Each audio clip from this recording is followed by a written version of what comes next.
missing someone. Love with all your heart. Missing someone. Love with heart.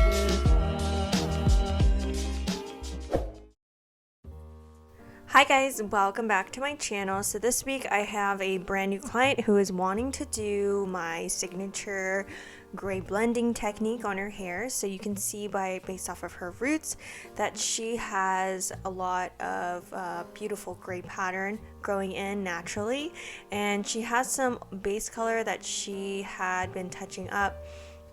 She's been doing mostly the top of her hair because that's usually where she parts her hair and really where it bugs her. And you can see the virgin root is a little bit longer in the back. So today we're going to work on trying to break up this old color. We're going to give her a nice trim and also do some tip outs to kind of brighten the ends a little bit to kind of really soften out the line of demarcation from her natural hair. So we're going to be lightening her and doing tip outs, and then at the end you'll see we pretty much chop her hair and get it really healthy.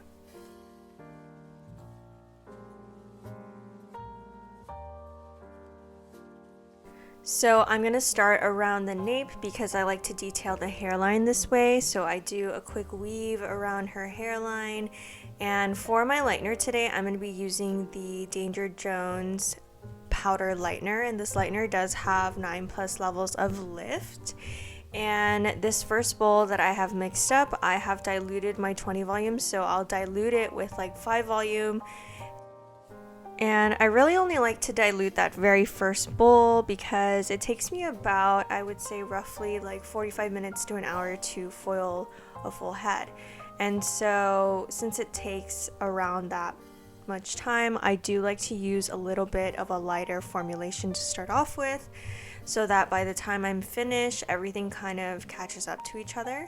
If I were to use like one developer, I'd have to rinse out the back a lot sooner.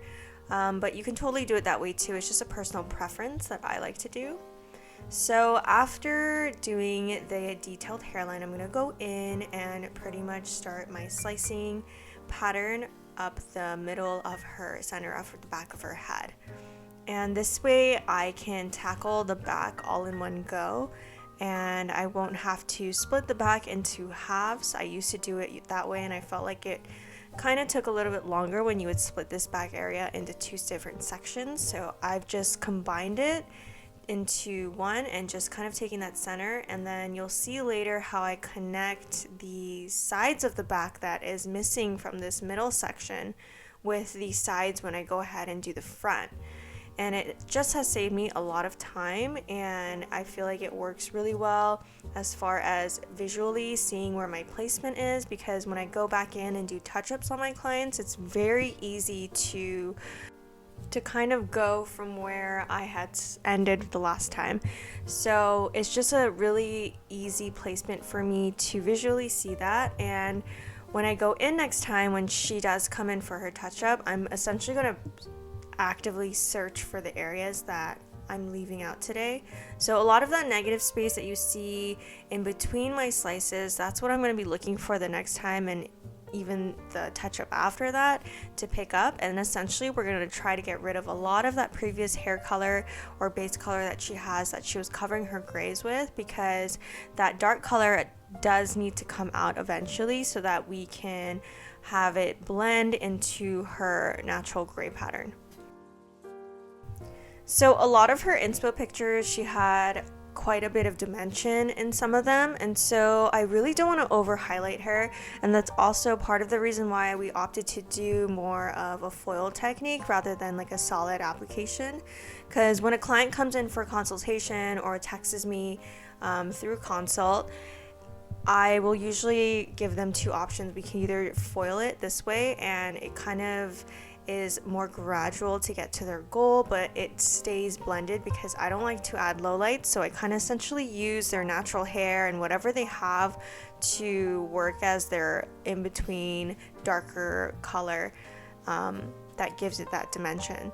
And so the other option that I give my clients is if they're wanting to go a lot lighter, if they don't mind being the solid route. I've posted quite a bit of videos on that too, and that's like a different type of gray correction, but those are the two most popular ones that I offer to my clients if they're wanting to do a gray transition.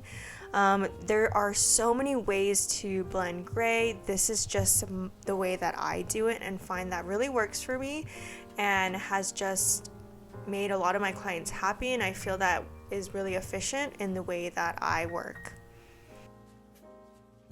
So for her hairline, I did do a few slices because we do want to try and get rid of a lot of that dark. Eventually, when a lot of the dark on her mids and ends is all foiled out, then I'll kind of work with doing more weaves and slices in certain areas to kind of give a softer grow out. But because this is her first session to transition into the lighter color, I want to try to do a very more high impact placement, and so that's why we're mostly doing a lot of slices all over, even around the hairline. But that does change based off of client preference down the line and the way that it grows out. And the way that I ask them is every time a client comes in and sits in my chair and it's their next session or their next appointment with me, I ask them how the color was, how it grew out, how it faded. And based off of the answers and what they let me know, I kind of get an idea of how I should change up their placement, change up their toner, a lot of things. So it's very important to always ask your client, because sometimes they might want to change it up completely, might want to do something else, or even just try something new and fun. Like they might get bored of what they've been getting, and that's totally okay. And as a hairdresser, it's I feel like our job to let our clients know what are the options as far as if they want to switch it up, or what are some safe options to do something a little bit different. So I've already sliced and connected that front money piece, and now I'm doing a weave above the ear to connect that front to the very first foil that I did in the back. And then after that, now I'm continuing my slicing pattern up the side, and that is exactly what I was talking about earlier, how I connect that front to that back section. So essentially we are kind of working in 3 quadrants, which is the back, which I consider the mohawk section, and then the 2 sides, and then the hairline is kind of just the detailed hairline pieces that just go around. But the 3 main sections are that mohawk and then the 2 sides.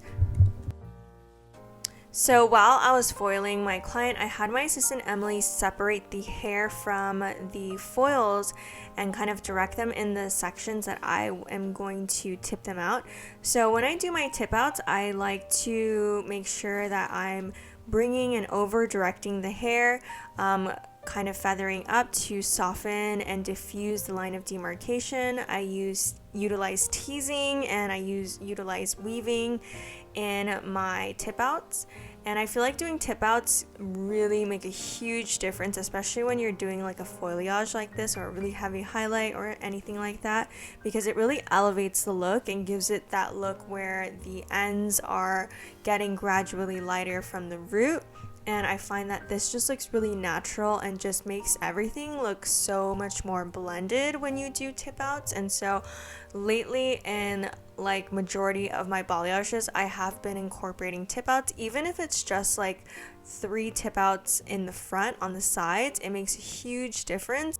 And it's just honestly something that I've just been loving to do on all of my balayages, to just give it that extra something to make it look more cohesive, more blended, and more like elevated.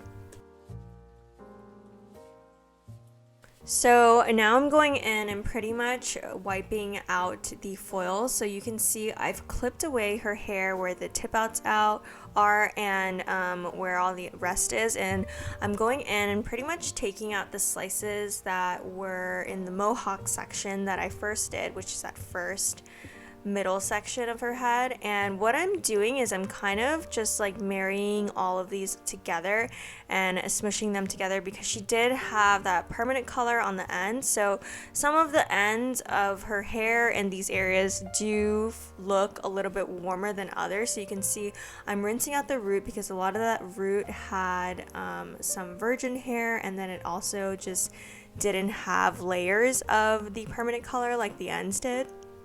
So right now, after I've rinsed out that root, I'm going back in and adding a little bit lightener, and then I'm going to put it back in a foil so that the ends kind of get a little bit extra lift. And this is great because the hair has already separated from the rest, and I like isolated from the first foils that I did in the slices, and this is the best way to kind of relighten the hair that's already been isolated. And I find that doing it this way saves me so much time, and then I'm able to lighten those areas that wherever it's needed, rather than do a bleach wash on top of everything on maybe even some hairs that didn't even need it. So now I'm going to be going in with her toner. So for her toner formulation, I like to mix up a root color to kind of help melt the slices that we've added in. I know slices can be quite harsh at the root, so I always like to shadow root it, and a good level that I like to shadow root at is a level 6. So I'm using a level 6 ash, and the ash is more blue based, which is going to help with the gray and silver aspect of our color. And so I like to apply that in the back first, and applying it vertically on the head all around, and probably painting on about an inch of this all over. And I do section out the hairline. I would say an inch from the front hairline I leave out and just shadow root behind that. And so after I've done the whole back behind the hairline shadow root, now I'm going to be going in with my rapid toner, which is mostly a violet with some silver in it. And the reason why I add a little bit more violet than silver is because I would prefer to have a bit more violet than silver of a gray formula, because my client's hair is more on the yellow side. I find that it really helps with the fade and longevity of the color, and overall when they come back in, it doesn't fade out greenish or anything like that, or too blue. I always prefer doing a more purple and being safe that way, because purple will always fade out really pretty compared to a blue. Sometimes using a gray that is more blue based can be a little bit tricky and has the potential to fade out green. So I always try to talk my clients into doing a more purple based gray or even silver, because that just works best in my opinion if the client pulls really yellow. And the types of clients that pull really yellow are the clients who I would say are like a level 6 and below. So I would say like your dark hair clients that just aren't super pale blonde, I would highly recommend doing a more purple or violet based gray to achieve a more gray or silver look.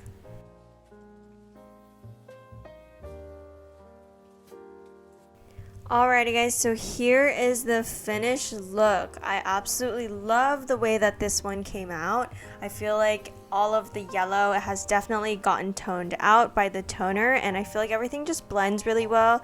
I feel like you can't even really tell that it was such a harsh line of demarcation when she came in, and when this fades out, it's just gonna fade out into like an ash blonde before it fades back to blonde.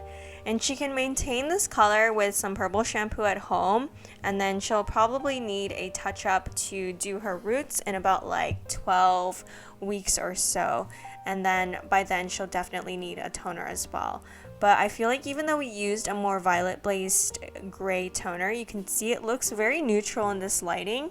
I would say when the hair looks wet, you can definitely see that violet hue and tint, but it does a really great job at canceling out a lot of that yellow that she had in her hair previously to kind of create this beautiful neutral gray look.